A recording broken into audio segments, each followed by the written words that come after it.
Whoa. It's already happening. Yeah, I just now looked at the clock and I was like, oh man, we We're are both we're both running late today. later. But I love your outfit. Wait Oh till my you see gosh. my new hat. Yes, I love it. So I'm No, wearing I have a new hat to show you. even more new than the one you're wearing right now. Oh yeah, this new hat isn't very new at all. This It's whole it's thing. it's practically an old hat at this point. Wow. You Yeah. know why I'm running late this morning? Because I'm very clumsy and I spilled a bottle of lovely like face and body oil that I spent a lot of money on and I really liked, and it's in a glass bottle, and I dropped it and it spilled all over the bathroom. And I had to clean it up. And also it has a lovely scent to it, but now I kind of smell it a little too strong. Um, so I might hate it now. So I just want to check in. The way you cleaned it up is you just rolled around in it so your skin would absorb it all, right? And the little glass pieces, yes. Yeah, well, that's just gonna make you stronger, Shoshi. That's right. You know what else makes you Yeah. stronger? What? Secret show? Secret show!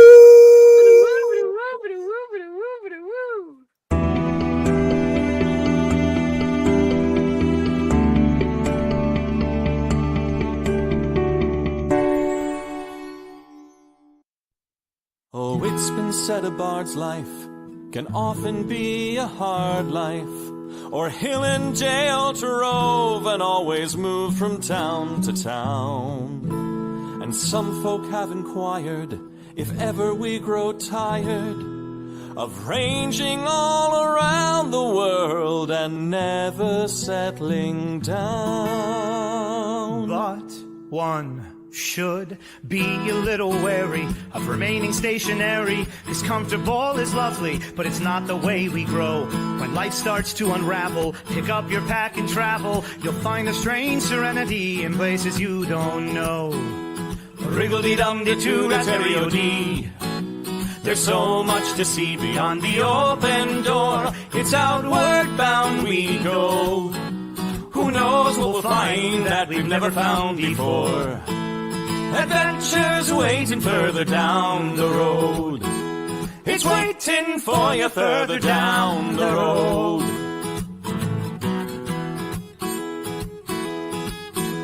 You've got no map for showing which direction you are going. But why start on a journey if you know where it will end? And once you recognize, To anticipate surprise, you'll relish every twist and turn that lies around the bend.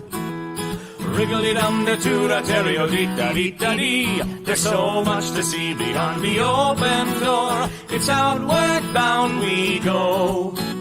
Who knows what we'll find that we've never found before. Adventures waiting further down the road. It's waiting for you further down the road.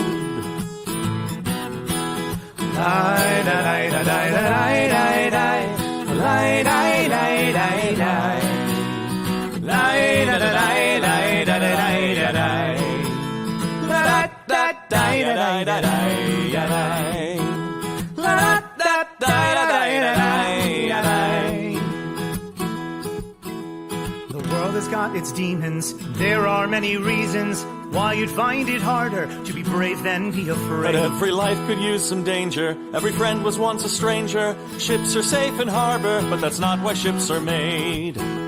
Wriggle-dee-dum-dee-doo-da-terry-o-dee, dee, a fwit-dee-dee-dee-dee. There's so much to see beyond the open door. It's outward bound we go. Who knows what we'll find that we've never found before. Adventures waiting further down the road. It's waiting for you further down the road.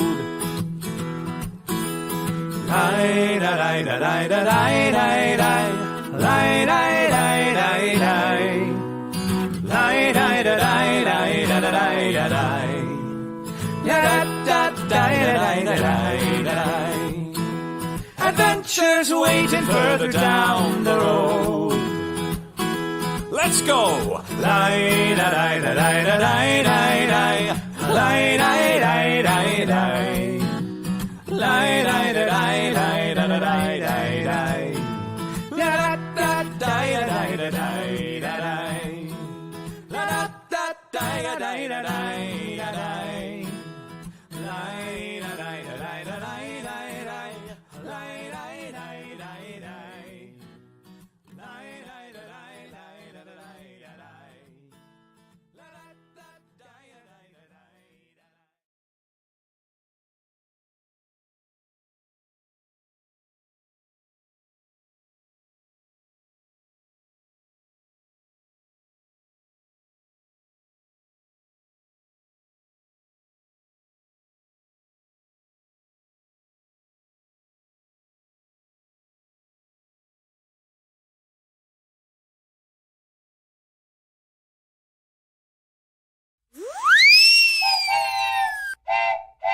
Crafting, crafting, crafting with Shoshi and Cubby.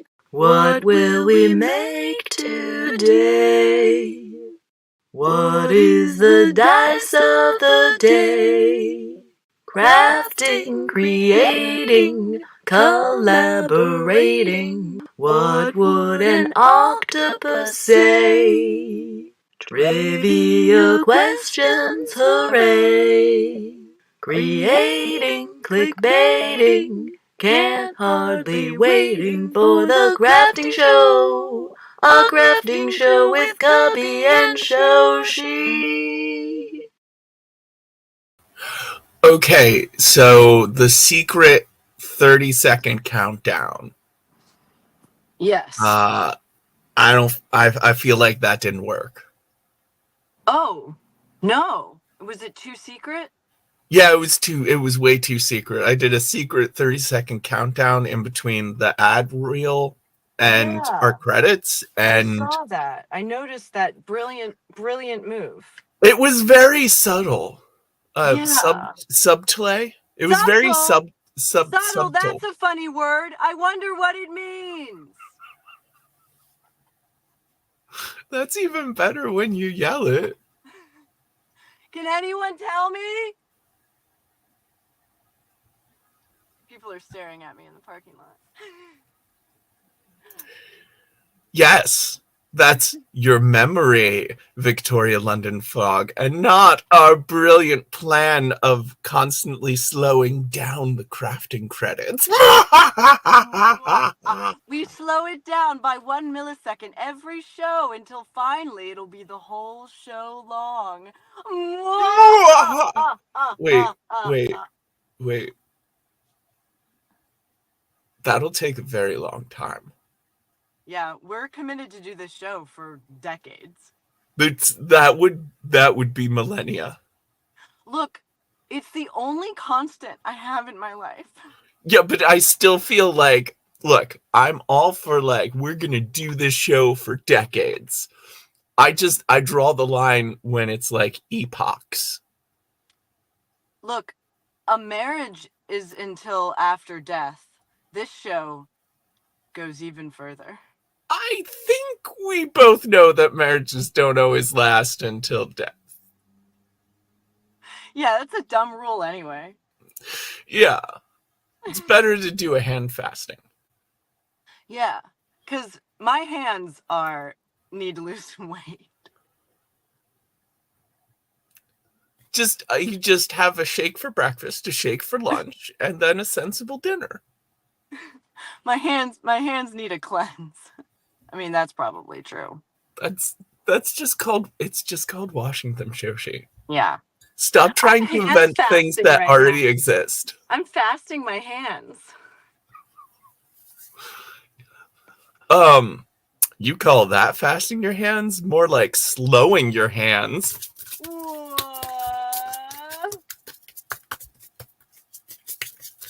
Why does that sound so dirty? Cause it's flesh hitting flesh. Yeah.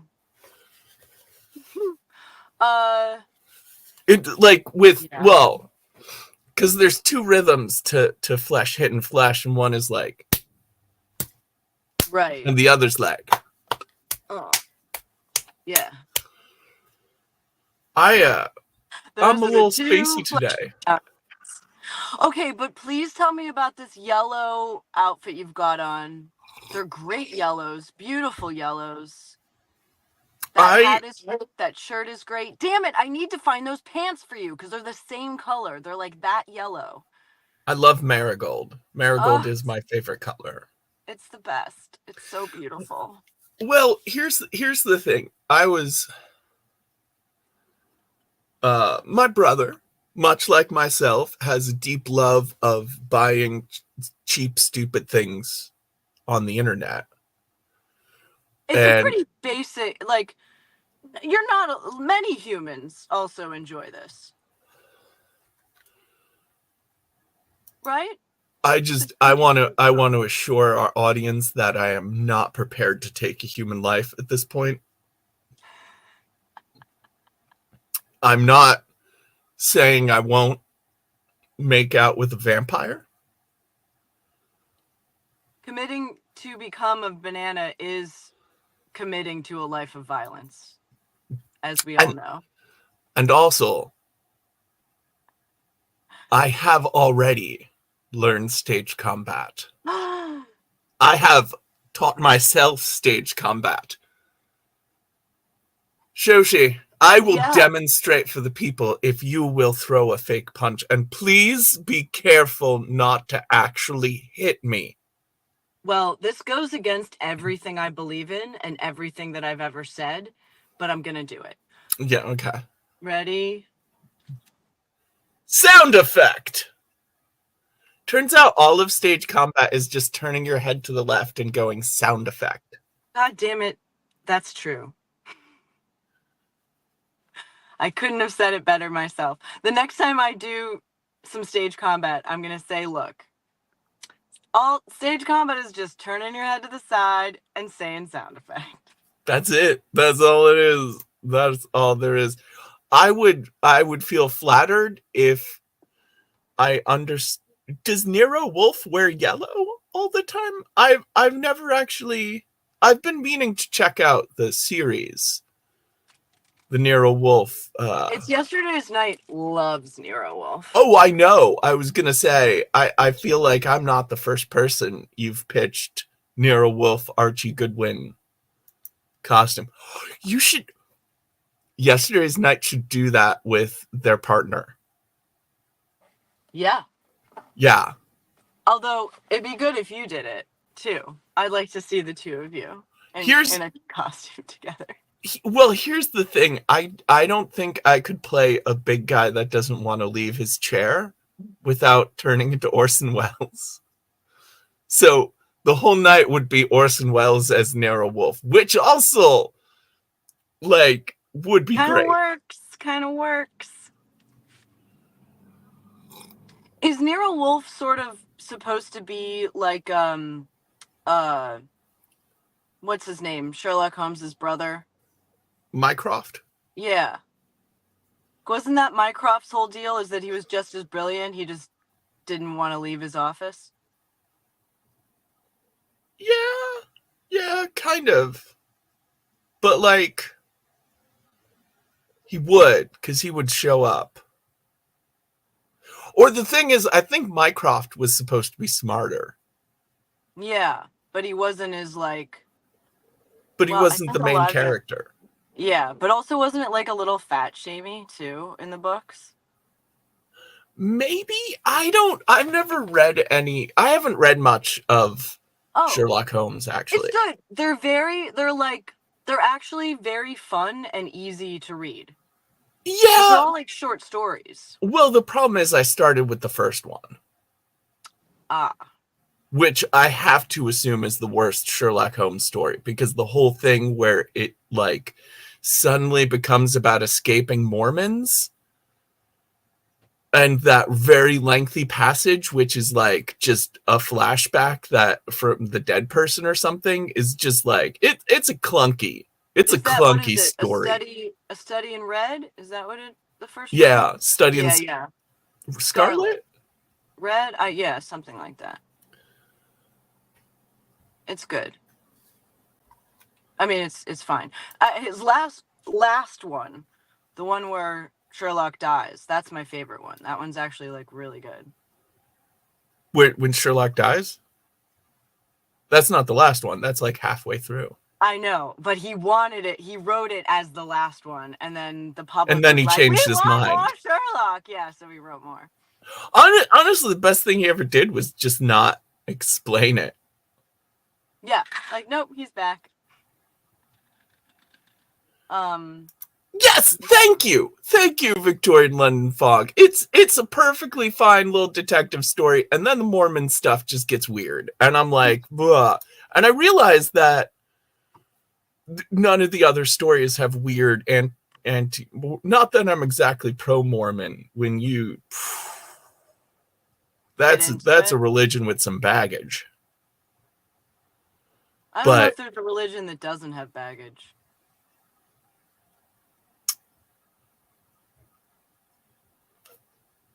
Shinto?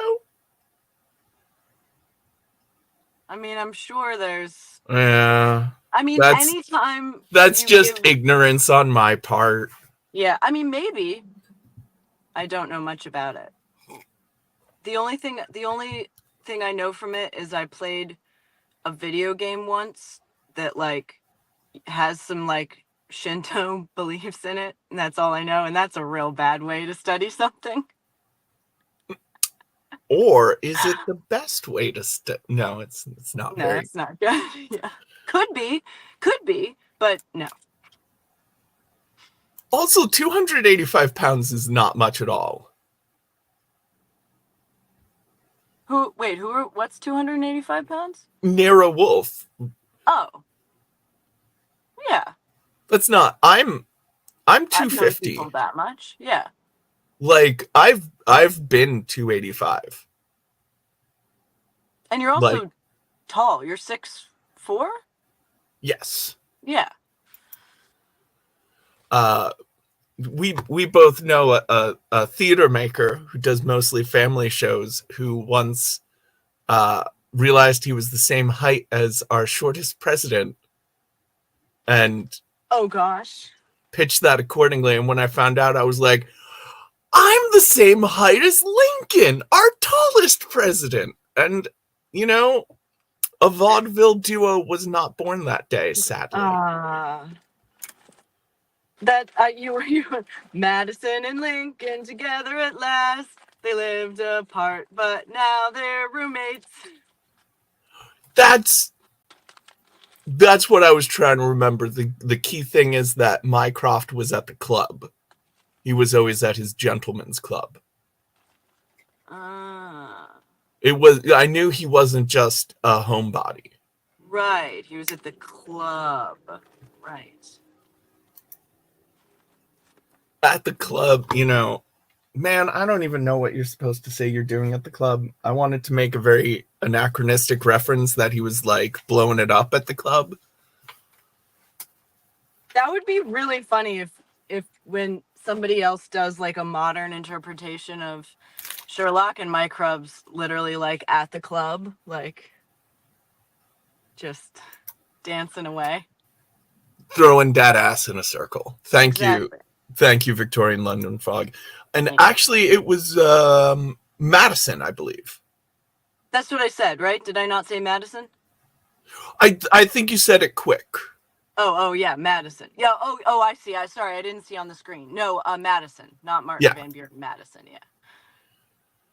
Madison and Lincoln, best of friends. They never met in real life, but through a series of fortunate events, they're now roommates. Look, the greatest plot line in all is always just people unexpectedly roommates. Everybody knows that. I really, when I was studying modern theater, early modern theater, I thought it would be hilarious to have a sitcom where Per Gynt is roommates with Brandt. Like Grant, the president. No, Brandt, the preacher character from Ibsen. So like the most that I could think of, the most philosophically opposed Ibsen characters. I think Peer Gynt and Roommates with an Onion.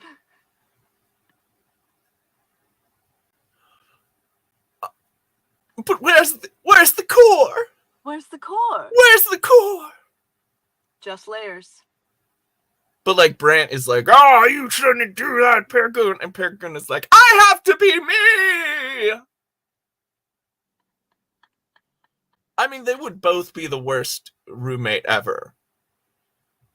Honestly, I'm going to say if you have to move in with a literary character, Ibsen is not a good pool to pull in. Because, like, you think it'd be fine, and then you have to live with a damn duck in the living room. A wild damn duck in the living room.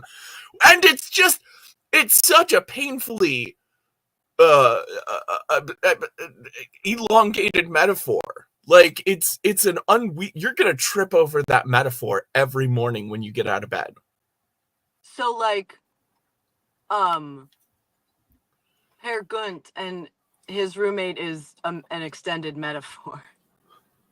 I mean, Peer Gynt is an Ibsen. God damn it. Ibsen didn't write. There's a lot of subtext. There that's a good question. Like, rather than what literary character would you want to have dinner with? Like, what literary character would you want to be roommates with? Or would make the worst roommate? That's a fun question to ask. Oof. Wait, I don't think I've ever considered what literary character would you want to have dinner with. That's a great question. And Yeah. I want to hear everyone in the chat's answer. That's true. Usually it's like living or dead. But like, no, what literary character would you want to have dinner with? Yeah. Yeah, you're right. I just made that up. I'm so smart. I gotta think about that.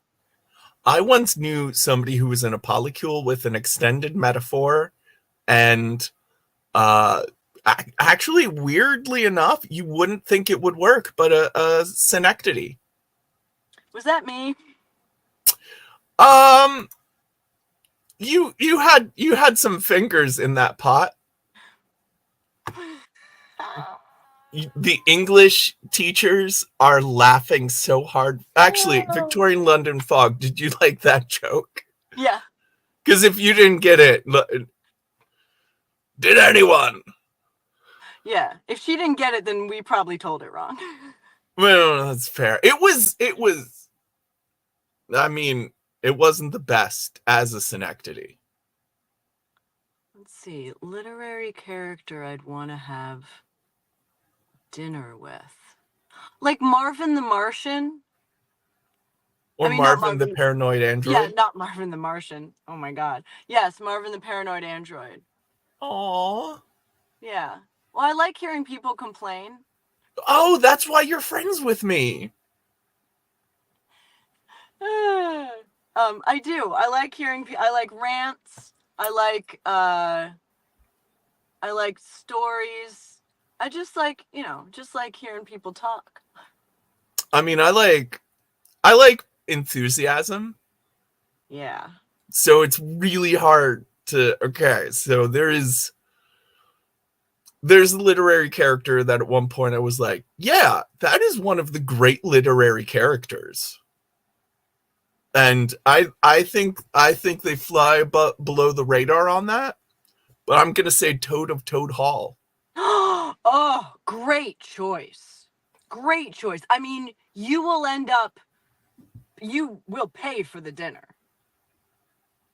And the dinner will last hours and hours and hours. Well, emotionally, yes. Like, and you will have to indulge in whatever he's obsessed with at the moment. But that's why I'm interested, because he's just going to be pure, unbridled enthusiasm about something kind of neat. Yeah. Yeah. Good call. That's a really good call. Yeah. I'd have dinner. Maybe like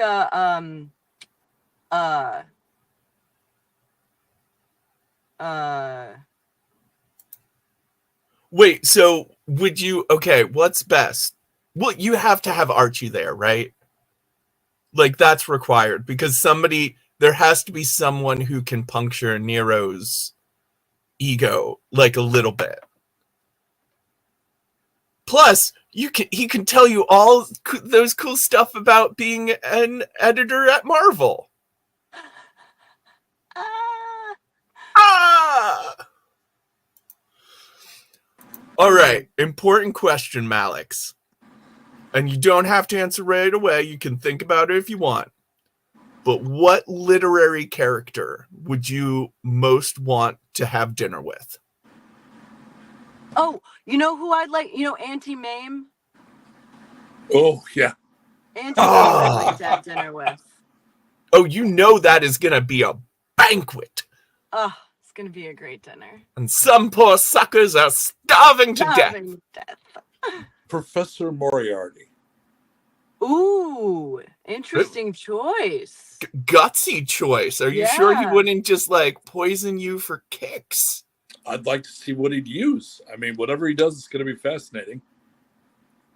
And he is going to This was- explain it. Fascinating. Ah. Oh, I'm dying. Please, tell me about the process that's going on in my body right now. Yeah, yeah. A taste of almond. Should I be tasting almond? Yeah. Okay, that's actually, I gotta say, that is a really good answer. That's not because the thing is, you're always worried about when is the party gonna end. Yeah. And that's not a concern with Moriarty. No. He'll take care of it. Wait, who doesn't have mouths?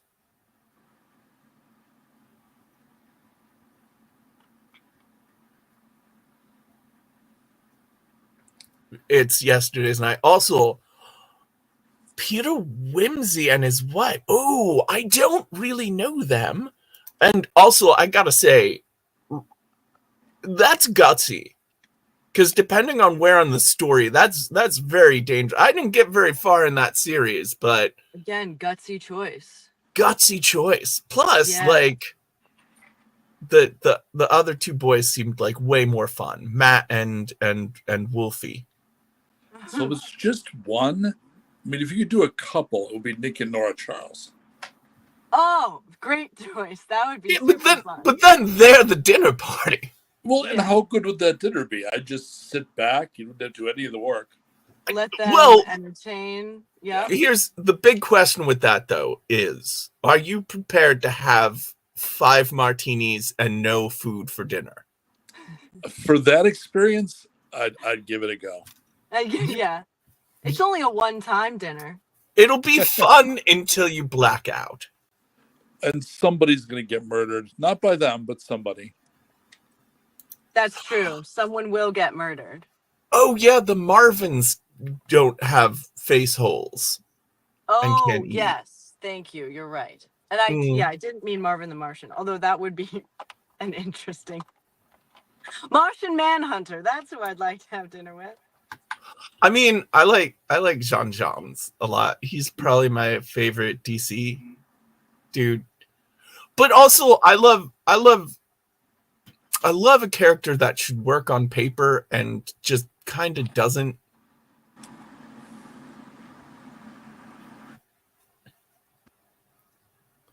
What do you mean? I don't know, like, Go on.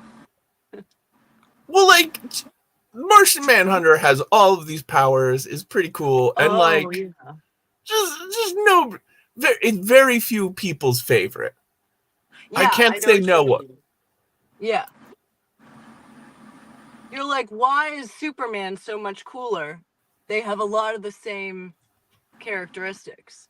Yeah, and also just kind of less interesting because like there's all this heartbreak that Jean has that Clark does not. Yeah, especially like Clark lost his whole planet.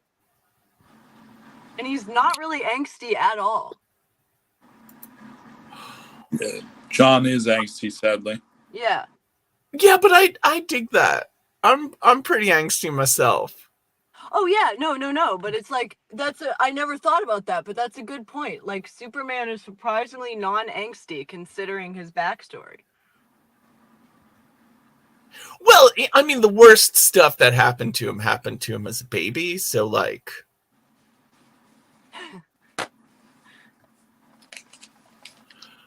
Yeah. see, okay, this is a really good point because most of these dinner guests are going to be bringing guests of their own. That's true.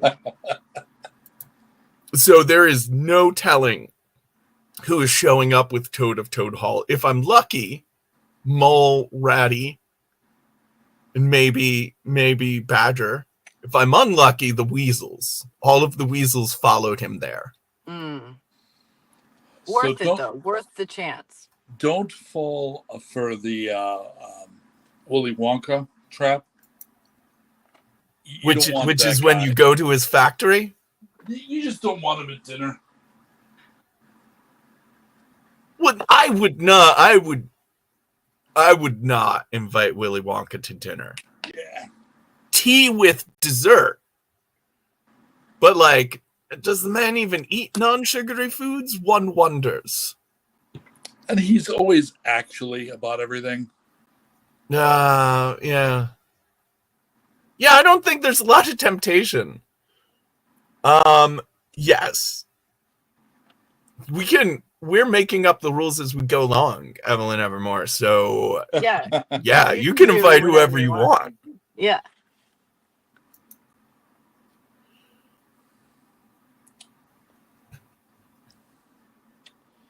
Boy, I'm just reading.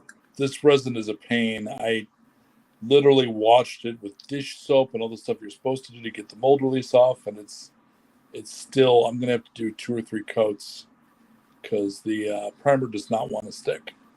And this is the one you use the non-spray paint primer on? Yeah, I was thinking about maybe bringing out but I'm on camera. I don't want to like spray prime in my workroom because because you'll die.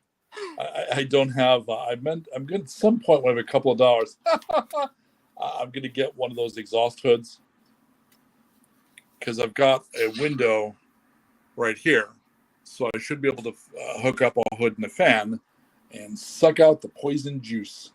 Yeah.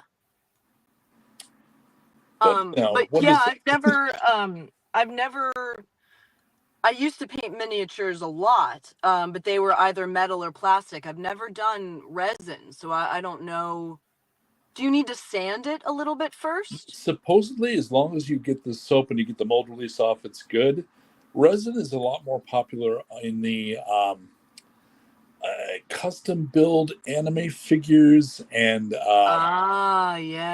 mecha manga, and like the second market, like you could buy a robo like $60 that wasn't properly licensed but kicked ass. It was that kind of shit. Do you have to clean it with alcohol or just soap and water? I don't think alcohol is a good idea on the resin. I think Gotcha. Use soap and water, and it's, you can see here and there it's bubbling a little. So I think if I do 2 coats, I'll be good. Somebody asked if you have an ultrasonic cleaner, and also somebody brought up the Mad Hatter, which, first of all, that is not a dinner guest. That is a guest for tea. You're never going to actually get to dinner because, he killed time, and now it's only tea time. But also considering specifically that it's yesterday's night is here, you are going to have to specify if you do mean Dodgson's Mad Hatter or Batman's. Which I think would be a worse dinner guest. Yeah. Like, honestly, the few occasions where you can get some alcohol into me, I'm close enough to the Mad Hatter that I'd pass. I don't drink much, but when I do, that's kind of how I come out. You like to change seats a lot?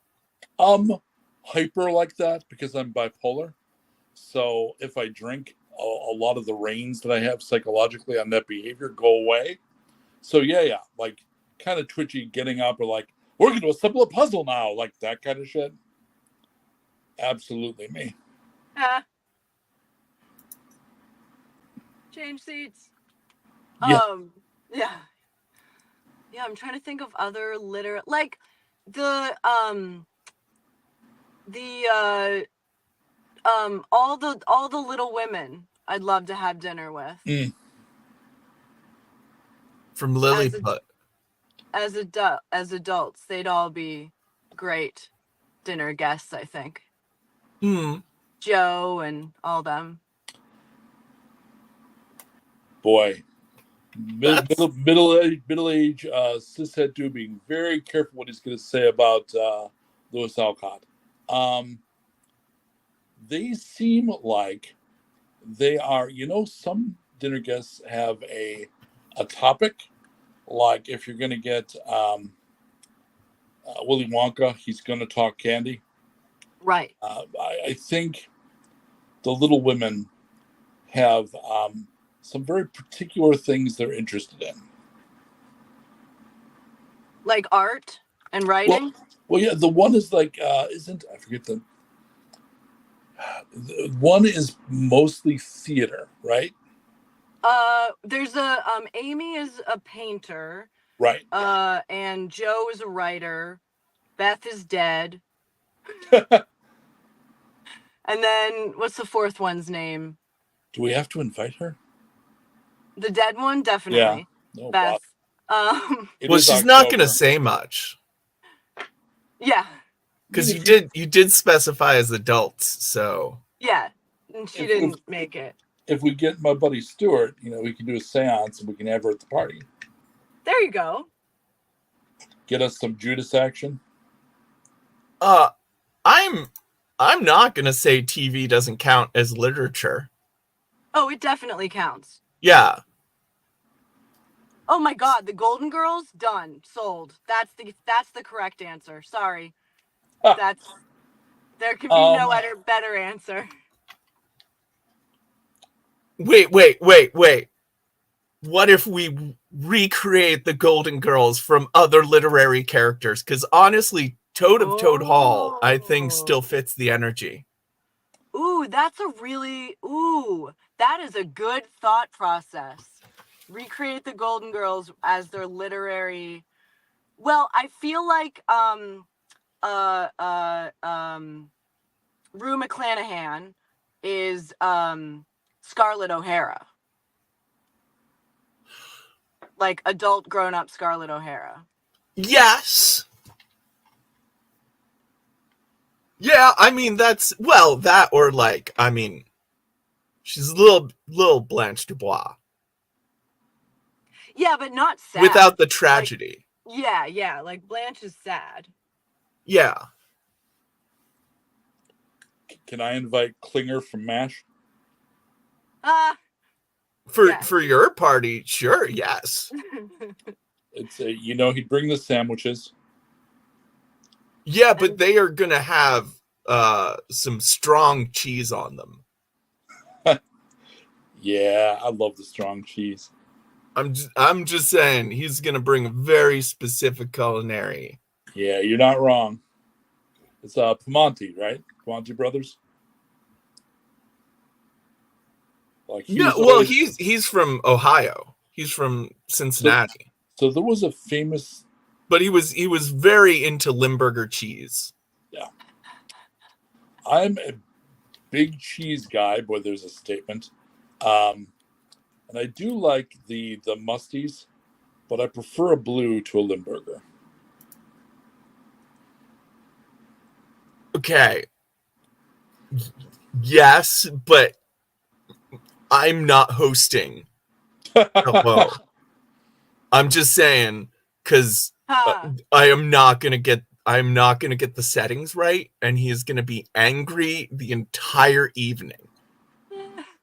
Actually, I really think Perot would hate Nero Wolfe, so we should sit them next to each other. Yeah, but how much fun would that be, right? Yeah, with Archie just across the table from the both of them. Archie gets to sit next to what's Mallory, I think. So he can awkwardly try to make fun of them with Archie. If TV counts, David Rose Who's that? from Schitt's Creek. Oh, yes. And he'd be bitchy as shit, but fun. Yeah, that would be definitely fun. Yeah, definitely entertaining. You've got a type. Ah, So, I mentioned that I have a newer hat that I want to show off to you, specifically, Shoshi. So, Oh, are you yes. ready for this? I'm ready. I couldn't believe there could be a better hat than in that yellow bucket hat, but apparently it is possible. Well, then I have some good and bad news, which is that you're not ready for this. What?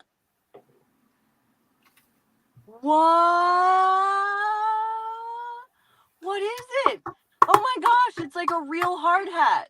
Yeah, Like a- Incredible. like a firefighter hard hat for like Yeah. when burning, collapsing buildings are about. Yeah. Where did you get that? It's like a real one.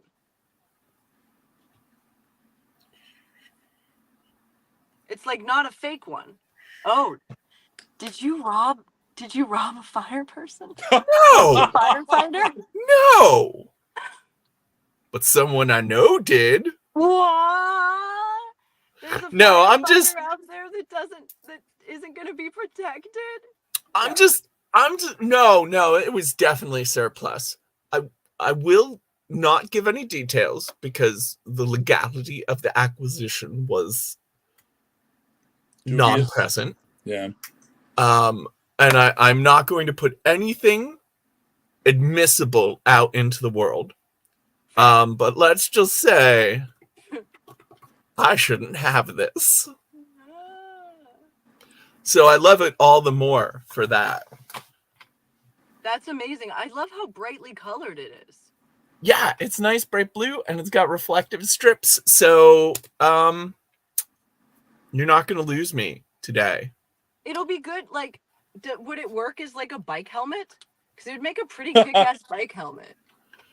I have to assume that I'm pretty much invulnerable as long as I wear this.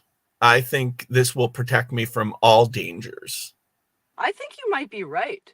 I am a god amongst men as I wear this. As long as you believe that, I think you're fine. It's like your magic feather. Yeah, and the thing we learn about the magic feather is that it's magic and it works. Yeah. Is that you needed it the whole time. Yes.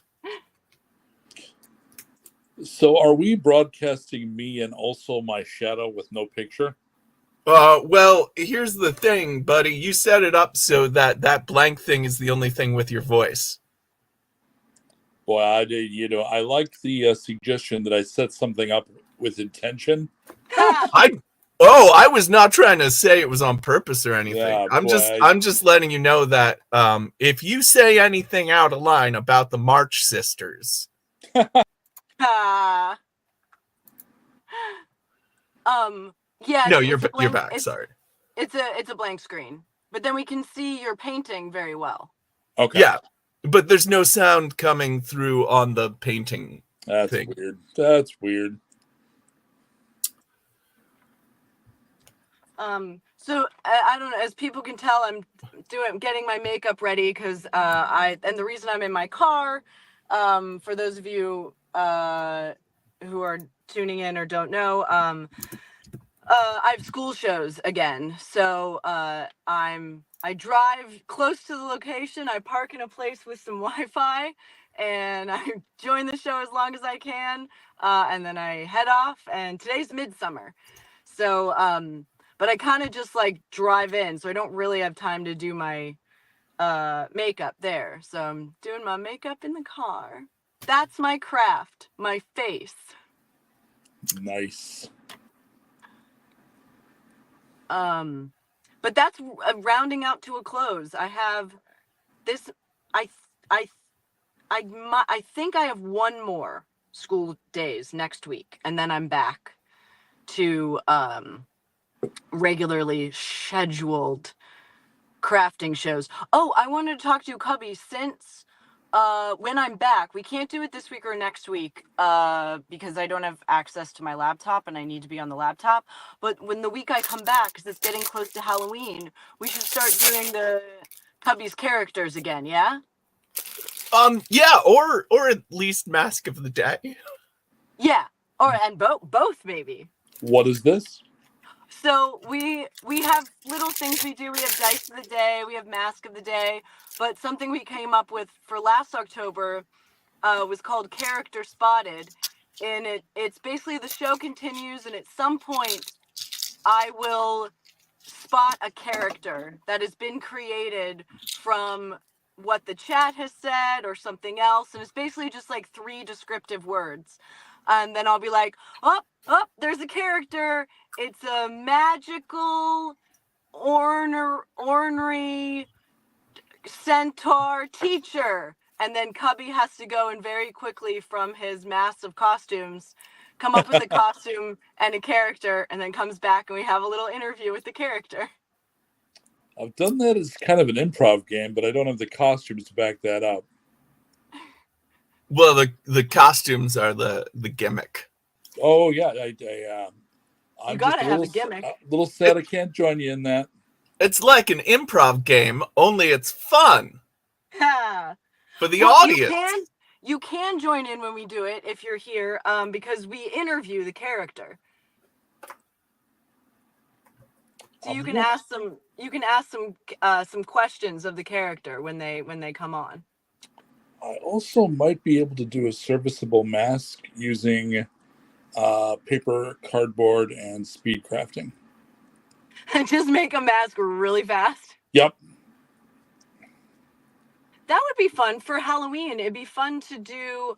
I'm gonna try and do more themed crafts for Halloween. We should do some mask crafting crafts. I'm saying that now. Like the it's week gonna happen. closest to Halloween, we could all make our own mask during the show, and then at the end we could all just show them off. I love that idea. Well, also I know a lot of us are busy and a lot of us don't have time to plan our costume, and then all of a sudden last minute you need a costume.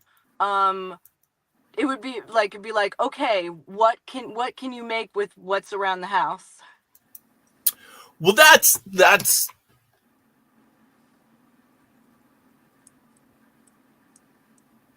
I feel like that's its own thing.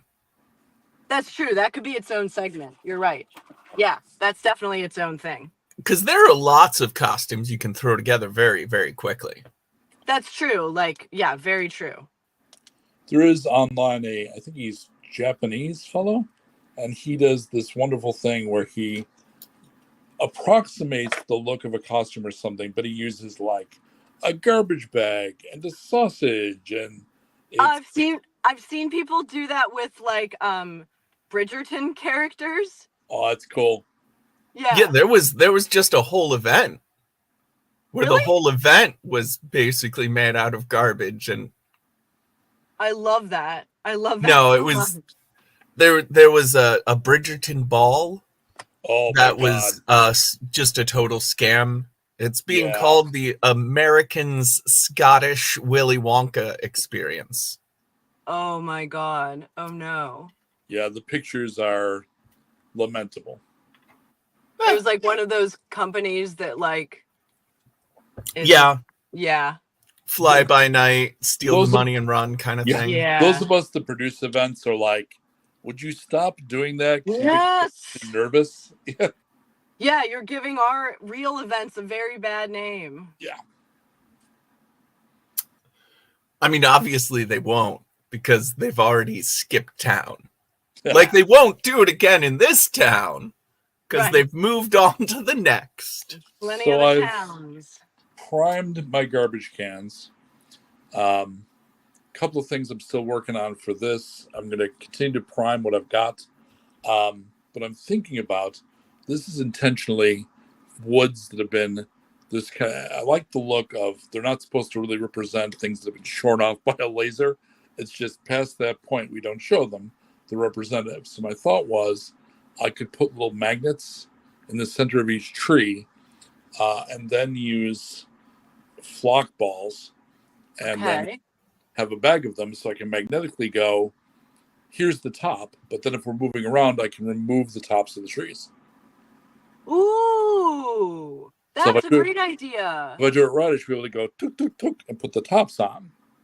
But then the reason you do this from a gaming perspective is you want to be able to get down and move your minis around, right? Yeah, So- yeah, yeah. I know the cosplay solution is putting neodymium magnets and everything. So I don't see why that can't also be used with terrain. That's a great idea. And then, like, basically, it's like you get to do a reveal. Right. And this set here that I'm working on is all, I think I said this last time, it's one side of the drive-in theater. As I get closer in, there'll be a bit more detail and a lot more stuff that does things. Like I have 5 of these, and I've got the batteries and the wiring for them. So this little bastard here is kind of, in Austin, these would be moon towers. So these are meant to be, you see them in parking lots. So they bays over a nice area, right? So I will have them in what have been the parking lot to just shed light. But I got a bunch of little gizmos and things like that that'll be building in as we progress. That's cool. And what game is this for? This is a demo terrain set that I'm doing to take to brick and mortar stores when I release my game Nuked, which is a post-apocalypse.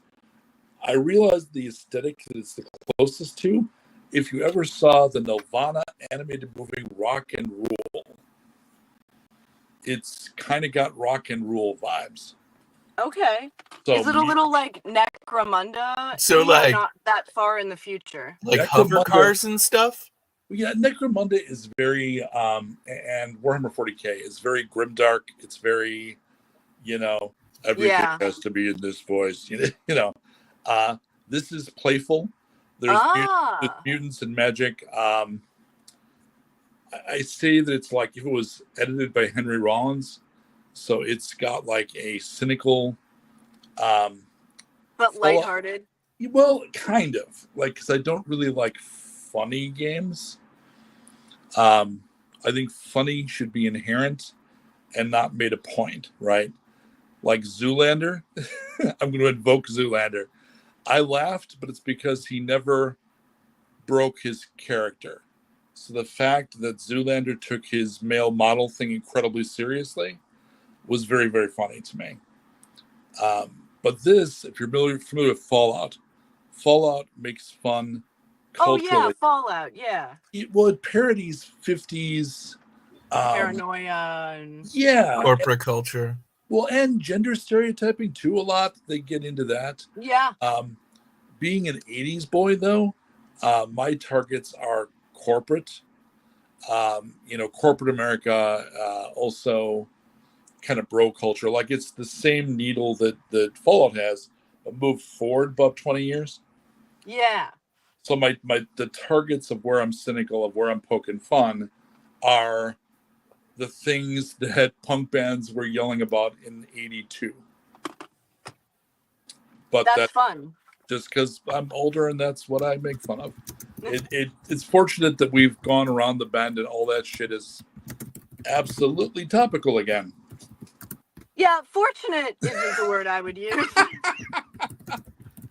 So this is a demo set. I know I'm taking it by car all the way to GaryCon, Okay. which is all up in Wisconsin. And I'm going to take it around Austin to demo games. Cool. Cubby. Tell me more about your hat.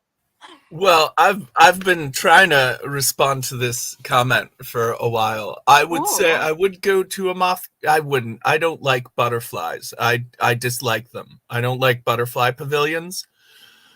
So I assume I wouldn't care for a moth cotillion, but I would be careful not to wear natural fabrics and maybe have some cedar on hand.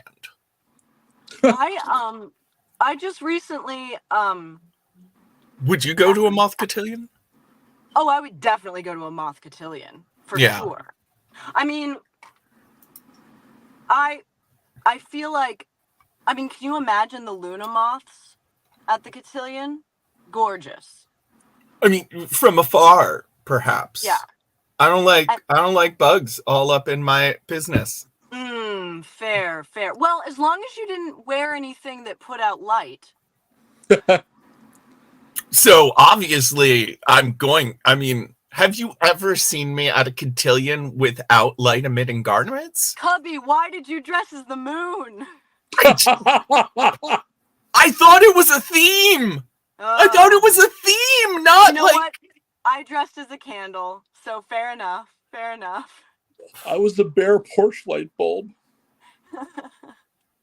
which is a bit risque. Yeah, you know. I recently had the thought, wait, do moths eat like sheep wool straight off the sheep? Would they do that? And then I was like, but they don't. But why? It's because of the lanolin. Lanolin is a natural moth repellent. I was gonna guess it was the oils. Yeah. I'm like, well then can you like condition wool sweaters with lanolin? Or does that just make them like too oily to wear? Well, it would make them, it'd be like waterproofing, wouldn't it? It might a little bit, yeah. I'd be careful about this kind of talk. Big Moth might be listening.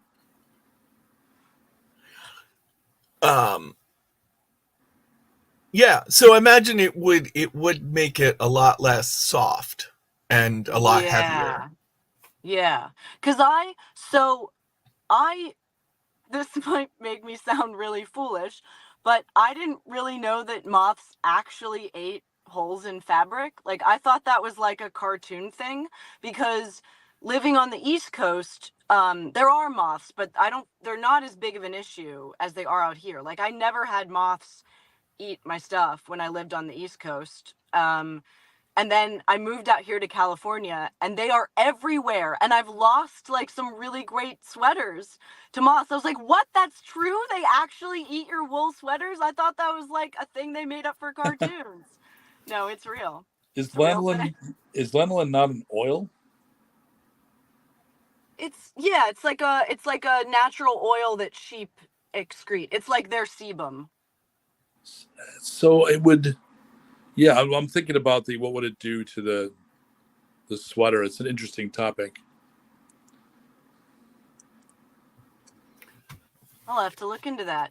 But I will have to look into that later, because it is time for me to go. I must go and perform on the stage for children. Oh no! Thank you for being so good to me, Cubby, and everyone in the chat, and allowing me to skip out as I can. Well, we're not allowing you to. No. I just put a lock on your window. You're not going to be able to log off of StreamYard.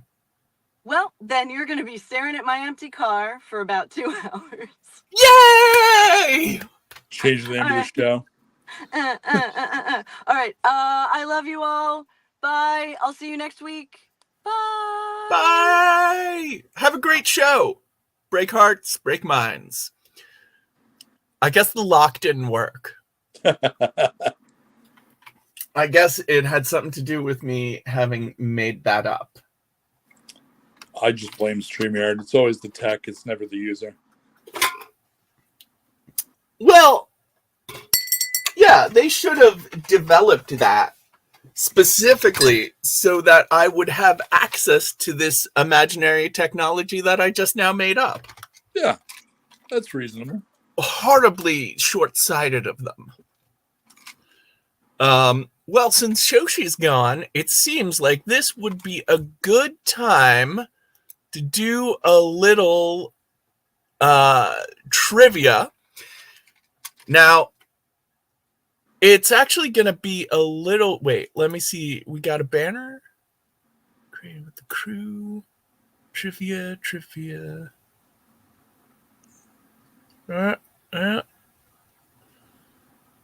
Maybe.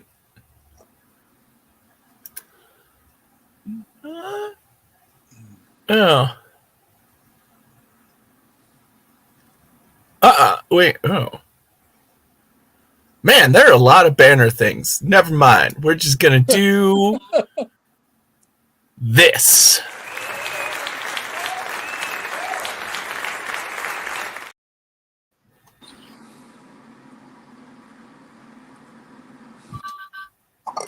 Did everyone hear that wonderful little tune? Because I have my Trivial Pursuit Technology Edition.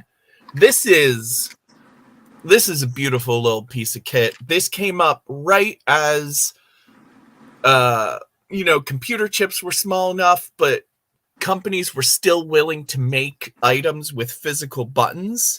Yep. So it has a huge amount of memory. It can hold a lot of cards. It's a nice digital screen. It's not a touch screen, so you know it's going to last a nice long time. And physical buttons, so you actually know if you're pressing them. And it comes up with 6 random categories at the press of a button. So my friends, let me make sure I'm looking at the chat so I can hear if people have preferences. But we have got Science and Scientists Mix. We have got Music of the 90s. We've got Celebrities and Scandals. We've got Comedic Movies, Kids TV, and World Wonders. Now we're going to do a variety, so don't worry, we'll get to all of them. But if any of them sound really good, let us know in the chat.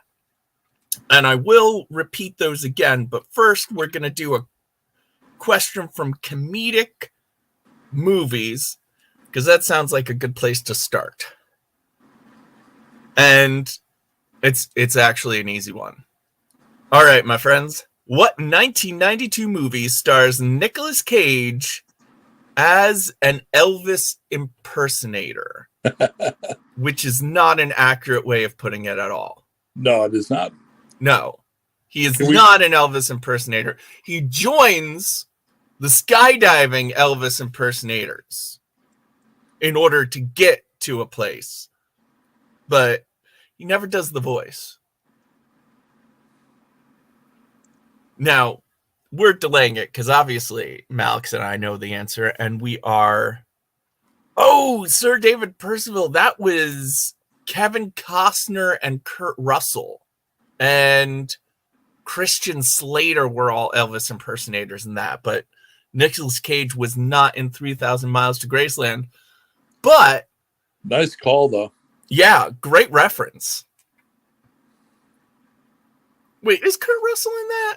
Because Kurt Russell actually played Elvis at one point. I just assume because he's such a good Elvis, but I don't think so, actually.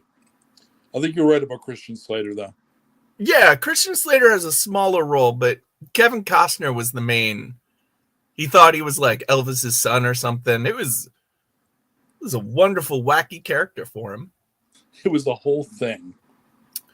All right. Well, it's been long enough, and we have gotten one answer. So I'm going to say my guess is Honeymoon in Vegas. I'm going to play the wrong answer only game and make it Leaving Las Vegas. Honeymoon in Vegas.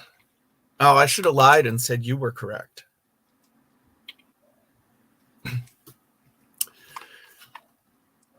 Which, not to be confused with Indecent Proposal, because they are both about newlyweds in Vegas with a creepy millionaire who wants to sleep with the wife and manipulates the main character into a position where they agree to that. And then by being real weird about monogamy. Yeah, that was like a movie that didn't play fair because, they dare to raise the question, but then they stacked the deck so much that they didn't actually ask the question. Know what I mean? Yeah, they didn't. They had no interest. They were just like, oh, but what if we asked this question? Yeah. It'd be delicious. Yeah. And if anyone wants to say I don't know what I'm talking about, I will let you know that I recently watched you listen to the podcast. You must remember this is erotic 90s season. So I could be wrong about everything because of my memory. Next, I really feel like doing a kids' TV question. Yeah. And if it was that period, I still had kids in the house that I was raising. So I watched an unreasonable amount of kids' TV. All right, everyone. I think some of y'all know this. Okay, we probably all know this. Who stars in the role of Hannah Montana? Nick Cage. Which, true story, they originally wanted to name Alexis Texas.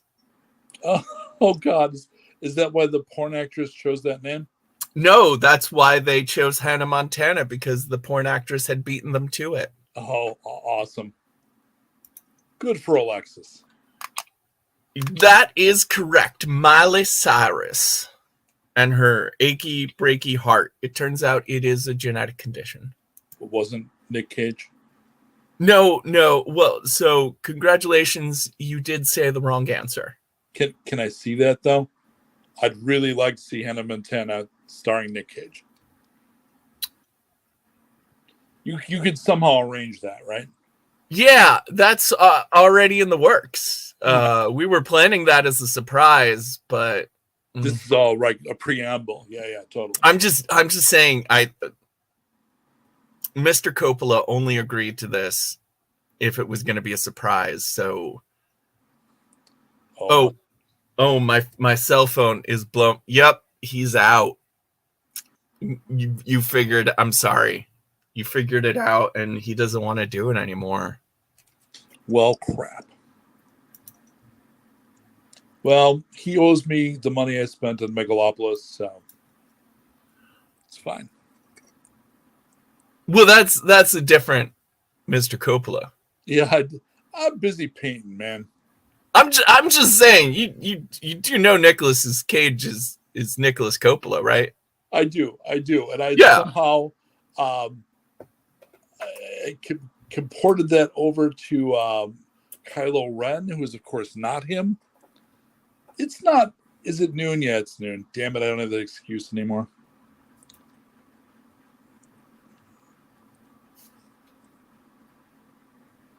So wait, is he in? Does he star in Megalopolis? The Adam Driver does. Oh.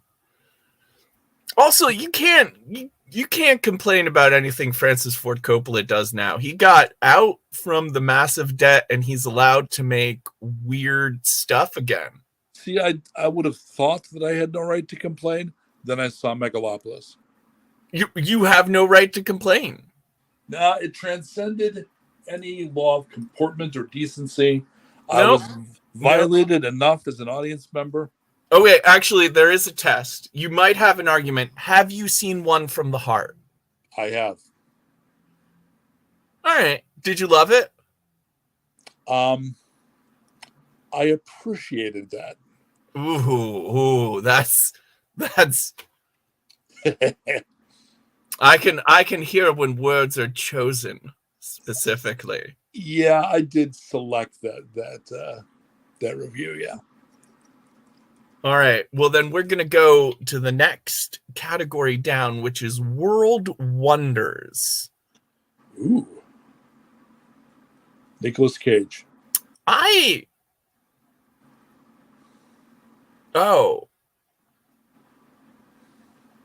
feel like I'm missing a piece of information. Victoria London Fogg, is your given name Hannah? Or maybe you lived in Montana. But the question is, what nation's flag includes a description of the spectacular Angkor Wat Temple. Oh, depiction. That makes so much more sense. Which nation's flag includes a depiction of the spectacular Angkor Wat Temple? Well, being a nerd, I've built the Angkor Wat Temple in Civilization 5. Well, wait. Yeah. Stop. Yeah. Okay, you are listening. We have to give the audience a couple of minutes because of the delay. Oh, I was just talking shit. I wasn't going to give the answer. No, well, you can now because somebody said something. No, I was going to say I can't remember for the life of me what it even looks like. I would not. Oh, well, I definitely misjudged where that sentence was going then. I would not spoiler your quiz, my friend. I'm just making sure. Yeah. But I'll be honest, I didn't have a guess, so I checked the answer right away. And it is, in fact, Cambodia. Very well done, Sir David Percival.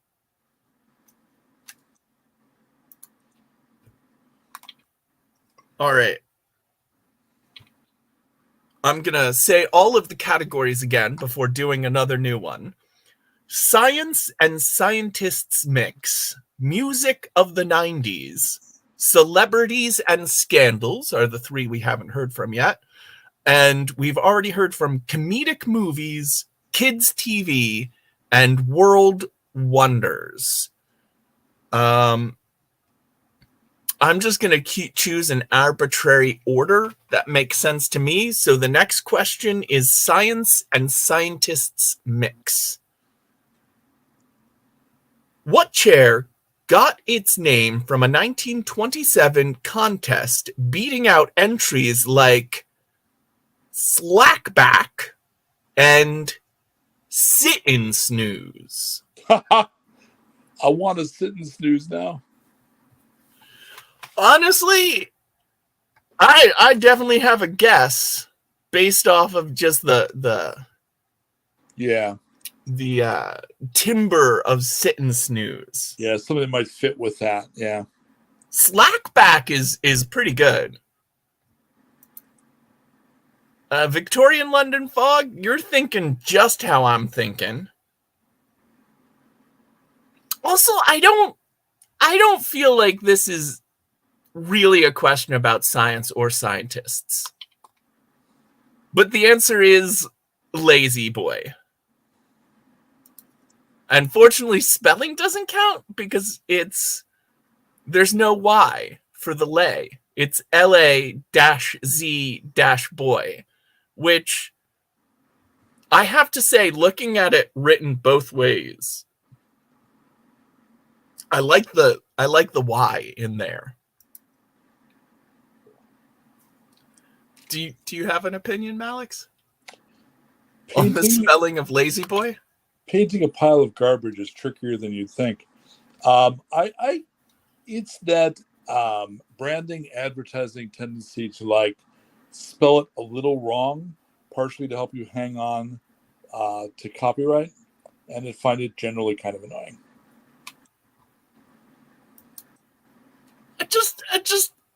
Yeah. Honestly, LA-Z really sounds like you're trying to drive in laziness, as opposed to LAY, which is laying. Lazy. It's just more poetic that way. I see what you're saying. Like the one is actually a better term. Yeah. I feel like the choice they made is mildly insulting to their own customers. Okay, but the next question is from Music of the 90s, and hopefully it's actually about music of the 90s, because as much of a fan as I am of recliners, it's really hard to consider that a scientific advancement.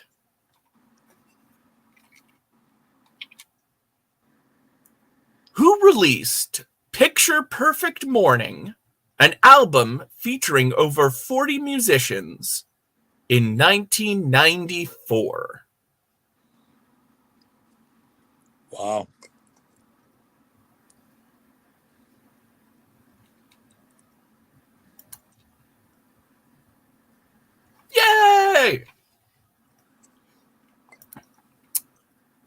Okay, Bananarama would be an amazing answer if true. So have you ever listened to Shakespeare's Sister? I didn't even know he had one. Aha. It is a band that is the two sisters from Bananarama, and it is spectacular. Oh, I've never even listened to Bananarama. Bananarama's fine in a very poppy 80s way, but Shakespeare's Sister is like one of my favorite bands.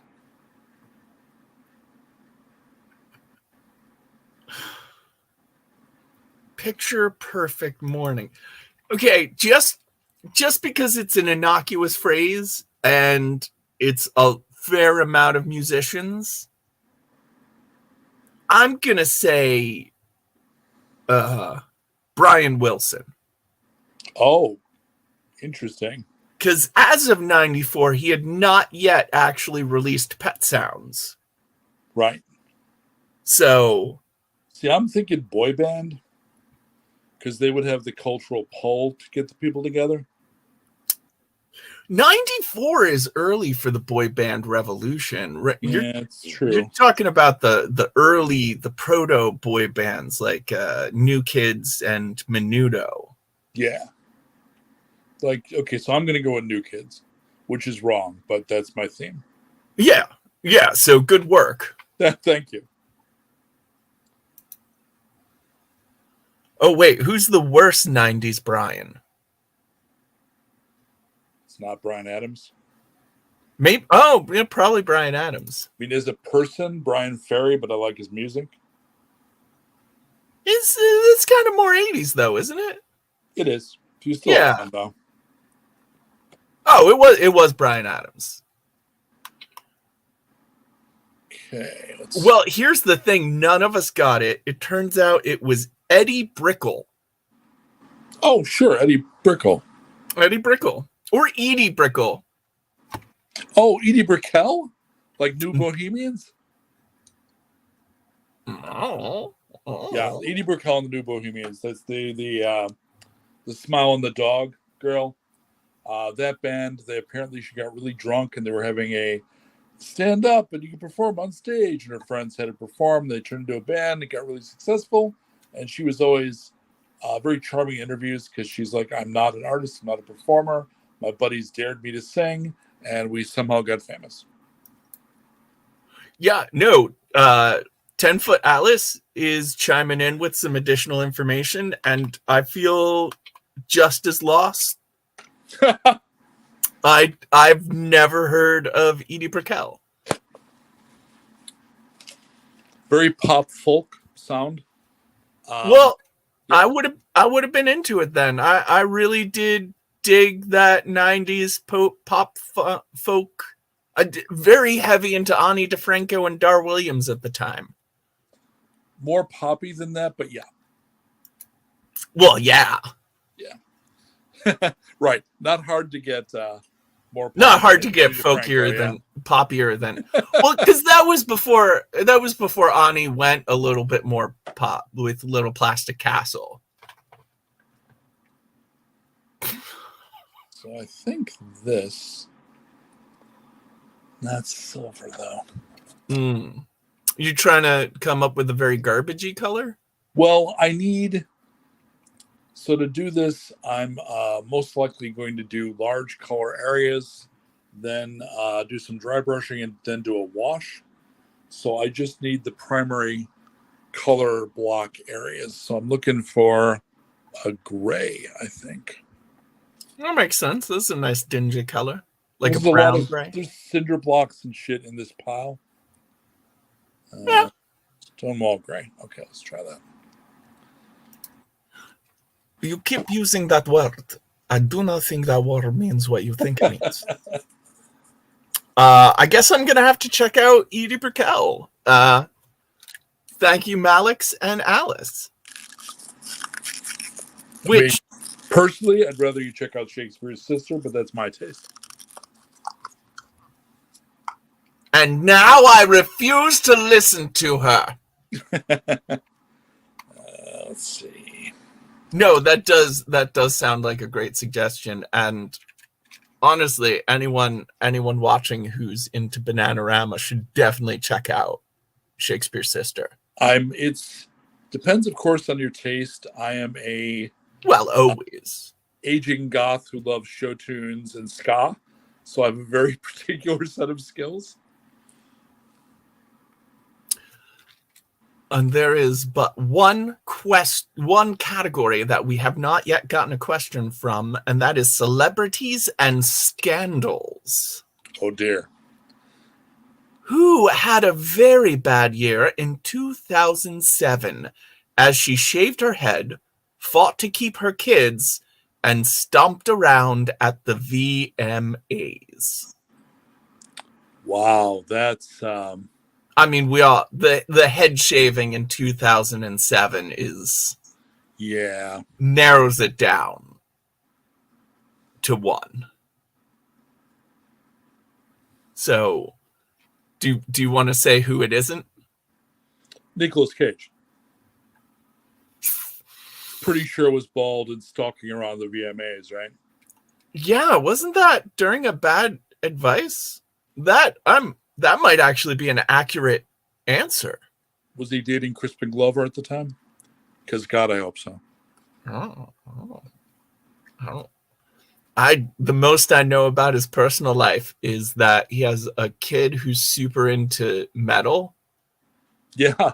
he once tried to buy a dinosaur skull. Isn't his kid named Kal-El? Probably. I'm pretty sure he named his kid after Clark Kent. That's a weird way to put that, but I'm going to leave it. Yeah. This gray is so much like the primer, I don't think it's even noticeable. Yeah, a little bit, because I see it on the other rocks. All right.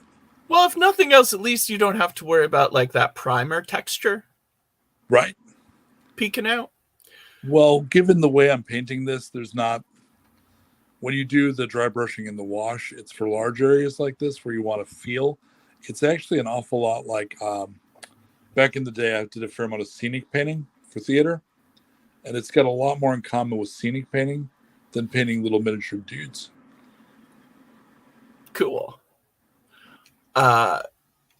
Sinead shaved her head first, but she did not shave her head as a cry for help or as a sign of struggle. And Are we I don't saying know anything, so I think it was Ms. Spears.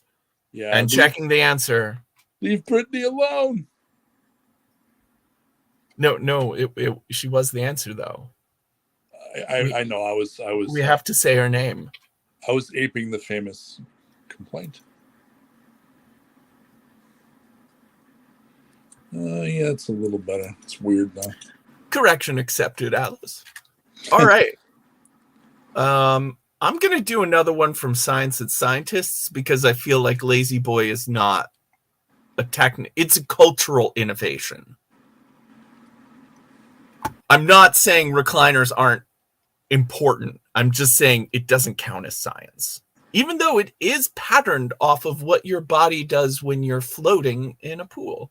It's very kinesthetic, yes.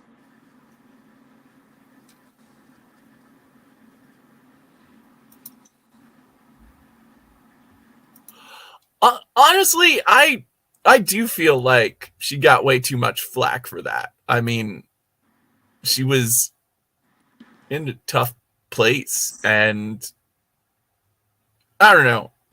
People deserve privacy for their worst moments. As somebody who tends to have his worst moments in very public situations, I definitely feel for when people don't have the options, either through celebrity or houselessness, to just have that stuff on their own terms.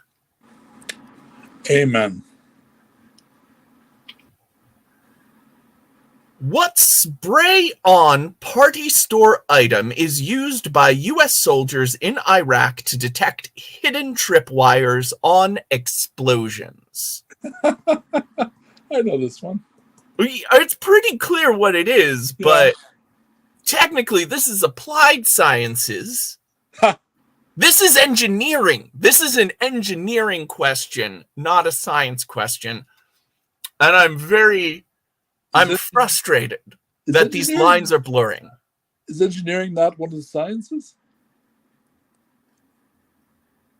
Because you could It's its own thing. Engineering is about applying the discoveries. It is separate from the search for discovery.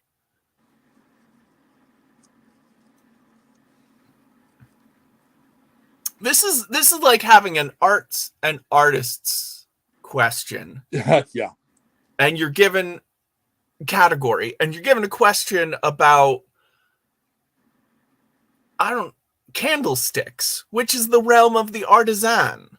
I'm not saying there is an expression in that, just that one is a working craft and the other is a realm of more pure expression. But yeah, definitely silly string. Yeah. Although at that point, it's kind of serious string. I'd love if they did a whole run of the cans with a different label. Yeah, and in like worse colors, like right, beige and gray. Yeah. All right, hand me a can of that serious string. Too much frivolity going along. Replace the silly string with serious string. That feels very Dr. Strangelove. I believe it was a cut scene. They had a party supply scene. Just didn't make it. The infamous party supply scene in Dr. Strangelove, yeah. Yeah. George C. Scott only did his serious take for it, so it was unusable. I'm going to do one more science because I want a question about science. This is social sciences at best. Whose run for the Oval Office in 1936 was the first presidential race tracked by pollster George Gallup? I mean, I'm just going to play the odds and say FDR.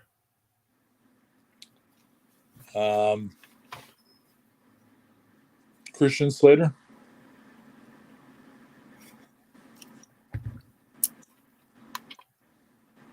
Shit, I'd vote Christian Slater. Well, I mean, there's no way he was alive at the time, so you're guaranteed not to get it right. Your commitment to getting these questions wrong is admirable. I'd like to go hard. It was FDR. Yeah. I mean, he's like the only president we had in the 1930s. It is kind of a surprise that Gallup goes back that far, which is kind of neat to know. Yeah, except it was actually George Gallup doing it. Yeah.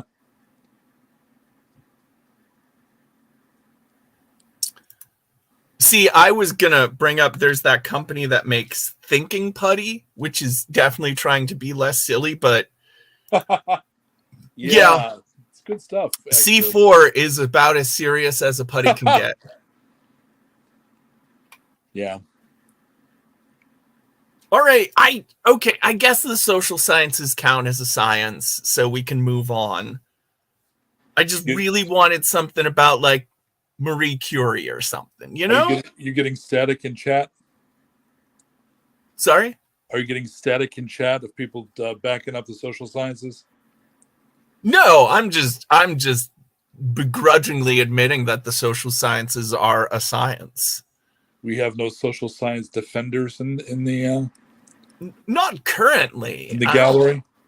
No, not currently. No, which is fair because they're barely science. If they were real science, they wouldn't get stuff wrong so often. That's not true. Science has plenty of dead ends. Yeah, I was just gonna let that sit. We never should have given up phlogiston. The phlogiston theory of combustion is clearly. Oh yeah. It's all about humors and phlogiston. Yeah. by Victorian London Fog. All right, let's do some more 90s music. What's the stage name of Irish rock artist Paul David Hewson? Ooh. Boy, that sounds familiar. Not to me. It does. I don't. Think. Thank you, John Caro. Thank you. History is not a science. If it was, we'd have to have a control timeline. And how do you even set that up? Oh, and you need to be able to have theorems, right? It is what it is. It's not something that you can test, right? Let's see. Yeah, because the past is a different country. It's all the same over there. That was very Stephen King of you. Actually, it was a Douglas Adams quote. Oh, yeah? Talking about time travel in Life, the Universe, and Everything. Love that. How once time travel happens, it's just everything's the same throughout. You only have one present. Like, if we ever had time travel, it would destroy our ability to create as a species, I think. Which was what I almost thought the point of the Air affair was, because there was this insane focus on 19th century in the present age. But no, it was just because it was written by a literature nerd. And that was a great time for lit. All right, so the name is Paul David Hewson, and I'm gonna be honest, I almost didn't think of U2 because I was like, they start in the 80s. 90s feels like a stretch. But it was Bono. Oh. I'm disappointed to find out that's not his birth name. I kept getting caught up in Paul Gadd, who was disgraced rocker Gary Glitter, I think. Yeah, I Not Irish. not Irish, and I definitely did not need to know his non-stage name. I'm not sure why I do. No, sometimes stuff just gets stuck in your head. I know how that is. Okay, I think I've successfully primed the garbage cans, so now I'll begin to base coat them. John Caro, you know that in general, people don't learn. Which means back to science, because I haven't learned my lesson. It's about a Porsche. What kind of spicy Porsche SUV did Tony buy for Camilla on the crime time hit The Sopranos? I've never seen a single episode of The Sopranos. There's not... Okay, first of all, that's not science. Second of all, what is the point of a Porsche SUV? Porsche makes sports cars. Like, if you want a sports car, fine, get a sports car.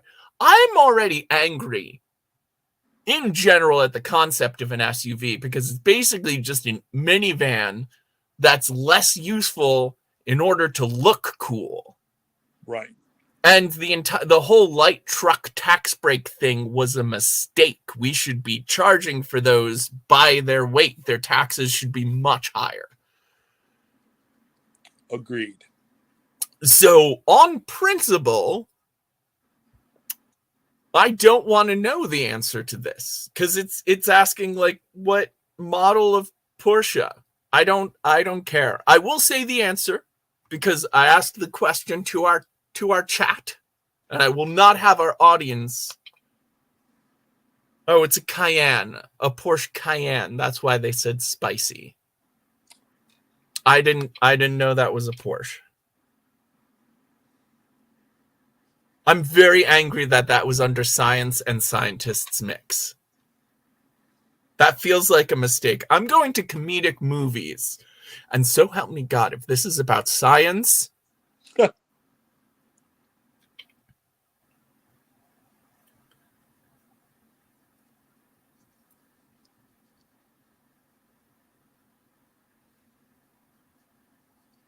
It's not really about a comedic movie that much, but they do mention one in passing. What Bull Durham star co-founded the Actors Gang in 1981?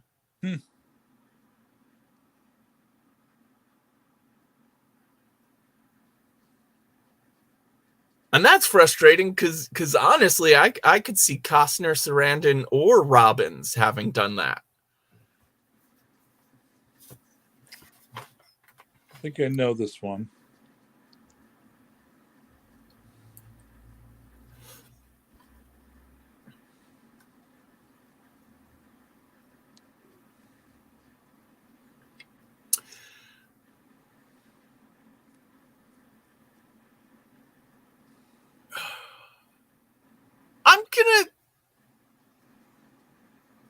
I mean, they say star, so that kind of implies Costner. So are we giving the answers now? But social organization really seems much more like Tim Robbins' wheelhouse or Susan Sarandon. Yeah, you can. Well, you are committed not to say the right answer. Right. So I will say that it's anybody but Tim Robbins then. Okay. Well, then I'll say Tim Robbins, and then we're covered. We are guaranteed to get it right and guaranteed to get it wrong. Yep, Tim Robbins. Yeah. That makes sense. It Mr. does. Mr. Hand That Rocks the Cradle himself.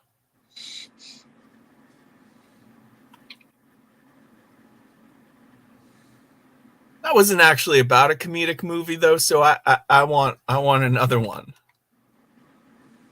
Oh, Malix, it is 2:07. I need to go. Okay. All right. Well, it's been a pleasure having you, but I know you mentioned 2 as you're out, and I don't want your schedule to get kerfuffled. Yeah, I've probably got somebody waiting for me because they couldn't get through on the iPhone. So I will say farewell to all, and probably see you next week. Adieu to you and you and you. That was good coverage then, Giancarlo. Nicely done. Wait, is there...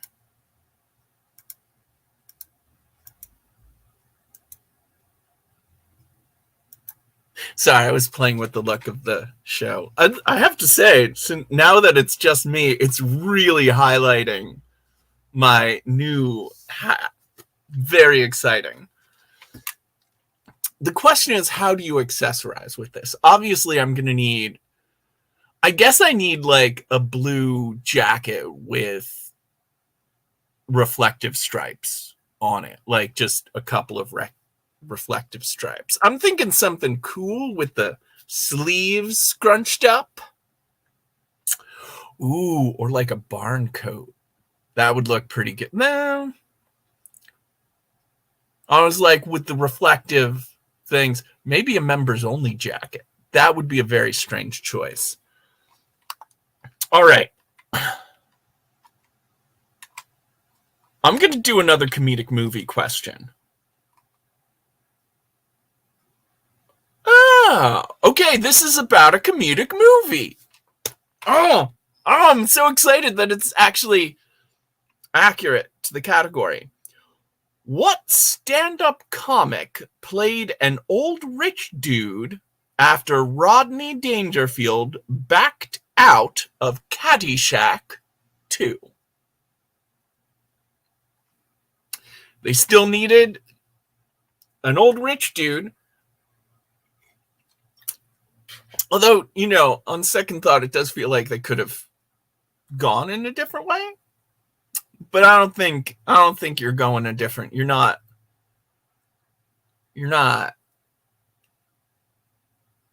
blazing a new trail for Caddyshack 2.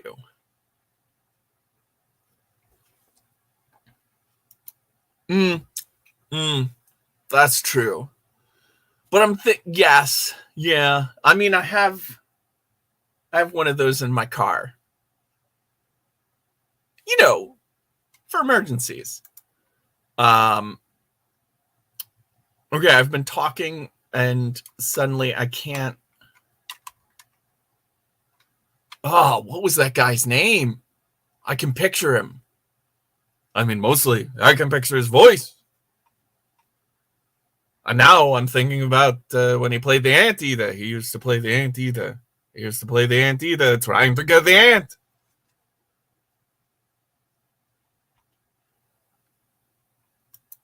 Everybody calm down. We've got accessories on the way. We are going to solve this fashion emergency. I'm also directing traffic. It feels like I should be doing something with my hand as I'm trying to calm people down. No, what was his name?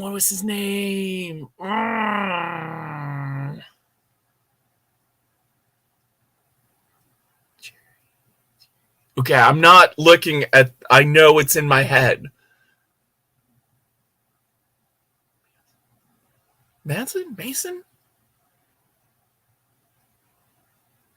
Ah!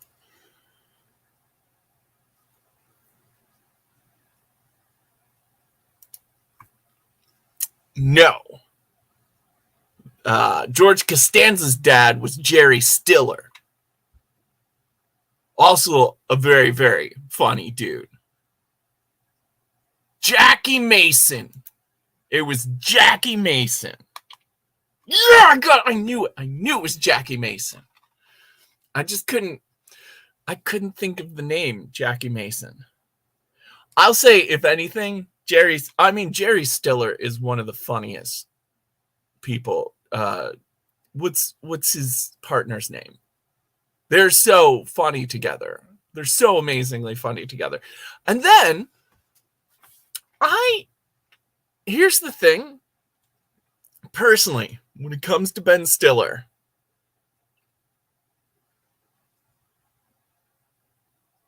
I think he should have stuck to drama. I think he's a good actor, but he's not very funny. I don't think Ben Stiller's that funny. I think maybe the best he ever did was Dodgeball. That's one of the few times when his completely... I just always feel like it goes too over the top. He needs somebody reining him in. And I think it's much easier to rein him in a drama situation. He seems to really need a strong director. If it turns out, did he direct Dodgeball? Because it's just, it kind of worked on that. In a way, it didn't work in Heavyweights, where I felt like his villain in Heavyweights just didn't fit the tone of the movie.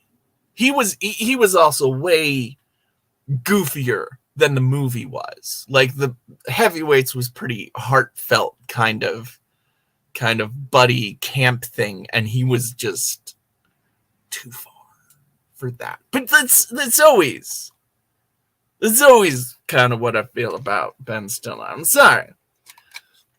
But man, I mean, he's always been good at finding people to work with. Like, you even jump down to the Ben Stiller show and like the supporting cast and the writers on that. I mean, he had both Steve Colbert and Steve Carell. And I mean, of course, there's the people you like, Andy Dick and Janine Garofalo, and you're like, well, yeah, they knew each other in the 90s. But like, yeah, the Stevens before the Daily Show did. Like, that was pretty... I think Louis C.K. was a writer on the Ben Stiller show. Like, which, say what you will about him as a person, he's pretty funny. Shame he's still able to put stuff out. All right, I'm going to do another comedic movie. Just because I'm having fun with that one. Oh. Who narrated the 2000 live-action film How the Grinch Stole Christmas? I don't remember a narrator. I mean, it wasn't... I mean, I know who narrated the cartoon version. That was Boris Karloff, baby. But Boris Karloff was not alive anymore. So, like, maybe Christopher Lee. Because I feel like when you want Boris Karloff in 2000, you call Christopher Lee as the stand-in.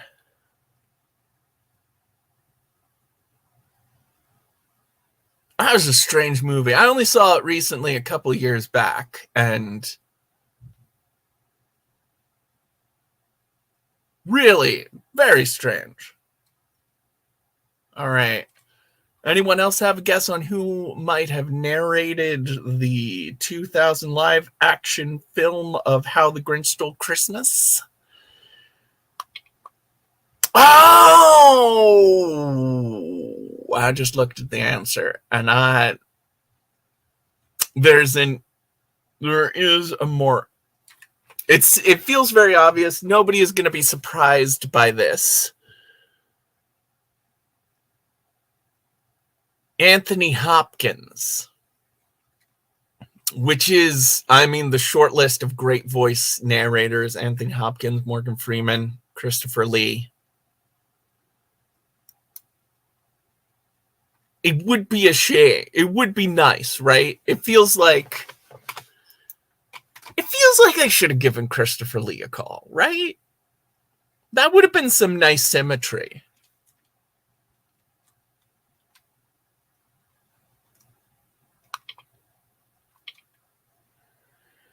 All right.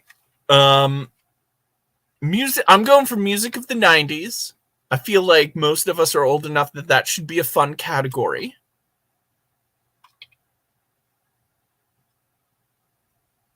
What emerging singer and songwriter of the album Grace drowned in 1997 at the age of 31?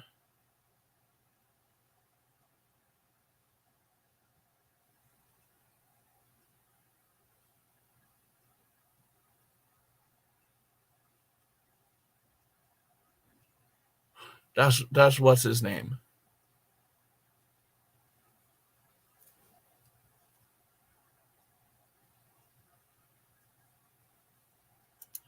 I did say it.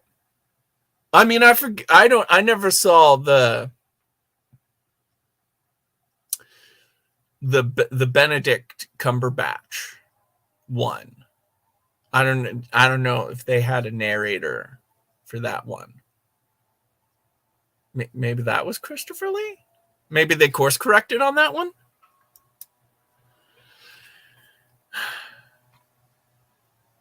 What emerging singer-songwriter of the album Grace drowned in 1997 at the age of 31?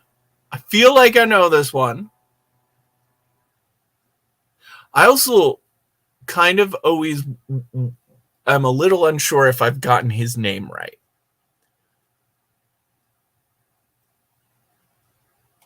Because also it sounds a lot like one of the guys from Wilco. So, like, I'm always not sure which one I've remembered at that point.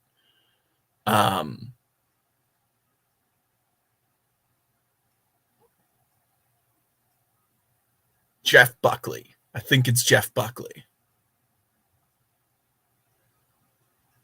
Yeah, Mr. I mean, he basically set the stage for the endless covers of Hallelujah. Unfortunately, that is a sin we can lay more at his door than Mr. Cohen's. Which it's a beautiful version of Hallelujah. Don't get me wrong. It's wonderful. But he did kind of every cover of Hallelujah does owe a lot to him. Yes, it was Jeff Buckley. I got that question correct. I'm very proud of his name. And John Caro, I'm going to give you half credit for Mr. What's His Name, because that was not wrong. Although, the one thing is,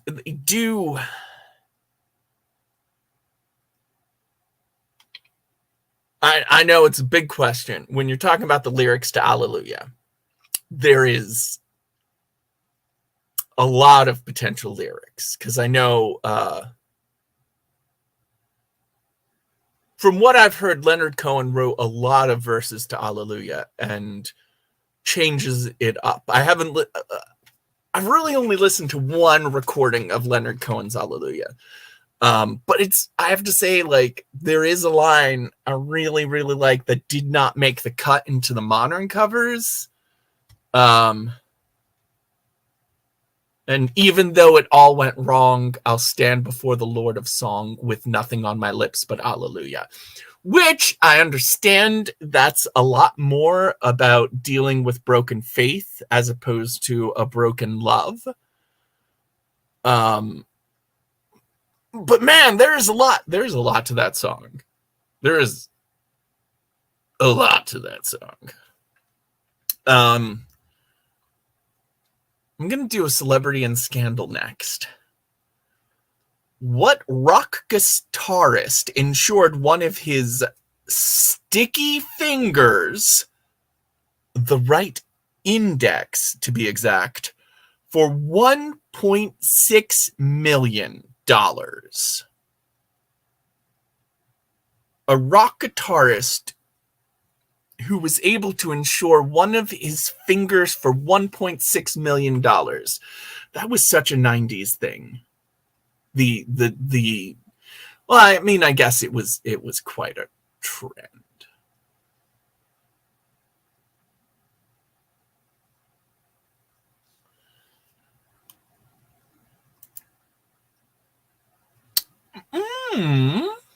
Yeah, that makes a lot of sense. That makes a lot of sense, Sir David Percival.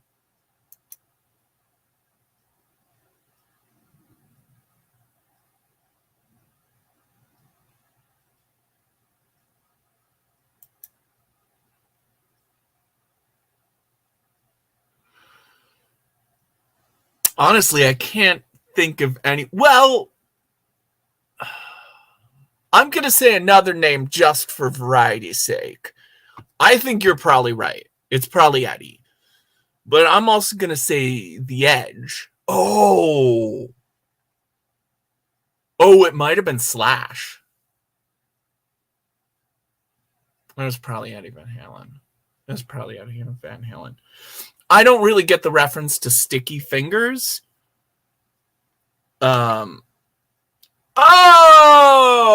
Sticky Fingers is a Rolling Stones reference.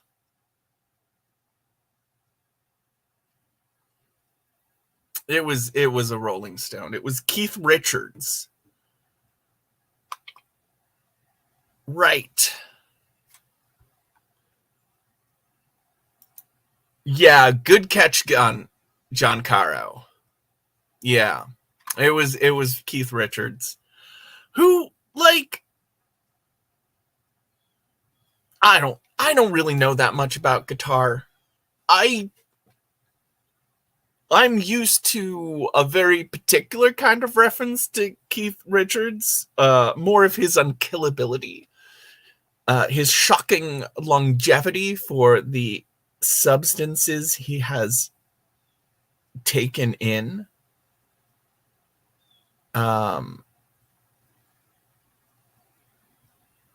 Rather than anything else. So,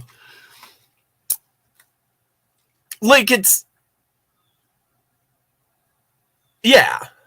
like, I get insuring the finger because he's a guitarist, but it's also like, that's not the body part you have to worry about with Keith Richards, right? Like the heart. You have to worry about the heart. Like, I don't think he's going to break it. Well, you never know. You do that much. Okay. Let's do kids TV because part of me wants to do another Science and Scientists, and I know it's just going to make me angry because it's not going to be about science or scientists.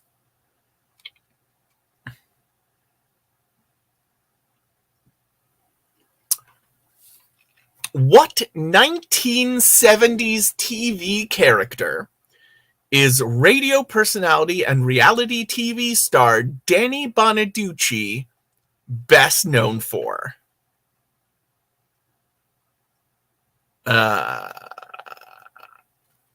Obviously, H&R Puffin stuff. Obviously.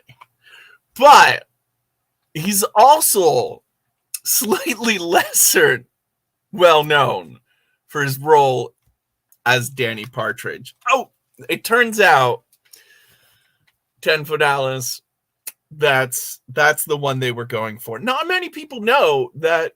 Oh, that's the thing. It's actually not very well known that Danny Bonaducci played H.R. Puffin stuff.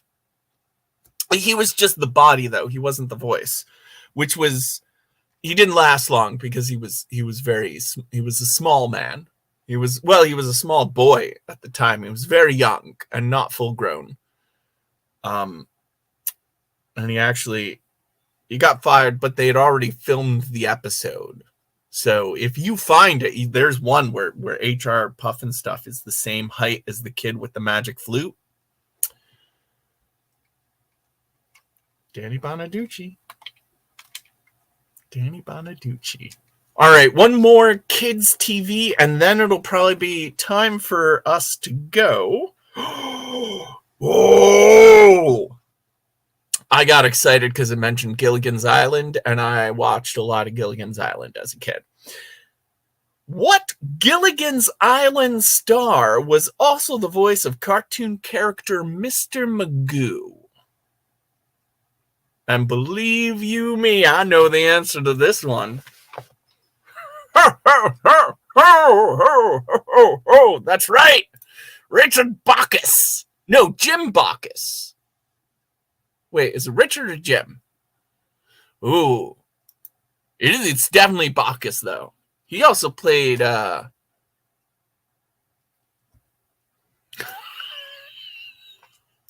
he also played the dad in Rebel Without a Cause. Jim Bacchus. Oh. Well, I'm going to turn this off because talk about ending on a high note. A question about Jim Bacchus doesn't get much better than that. So I am going to say, and if it feels like I'm in a little bit of a rush, that's just because I grabbed 2 Uncrustables at the beginning because I hadn't eaten yet. And I never got to one of them. And now it's all thawed out, which I prefer them when they're still kind of frozen. I'm not going to refreeze that because it's probably not going to work. But, oh man, could you imagine Jim Bacchus as the rich guy in Caddyshack 2? That would have been incredible. Just playing through for. It is such a good rich guy voice. I mean, no shade on Jackie Mason. Jackie Mason did a fine job. I mean, like, it was still kind of written for Rodney Dangerfield, so fine job is about as best as you could do.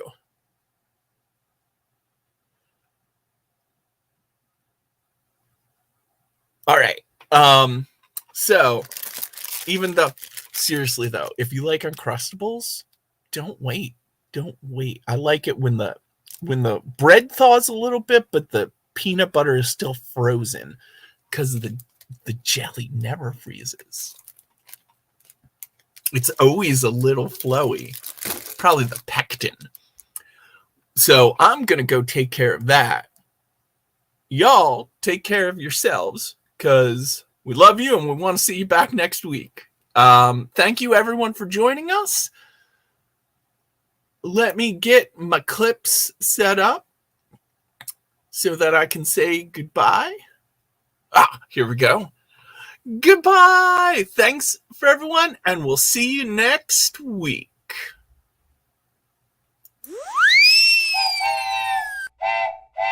Crafting, crafting, crafting with Joshi and Cubby. What will we make today? What is the dice of the day? Crafting, creating, collaborating. What would an octopus say? Trivia questions, hooray! Creating, clickbaiting, can't hardly waiting for the crafting show. A crafting show with Cubby and Joshi.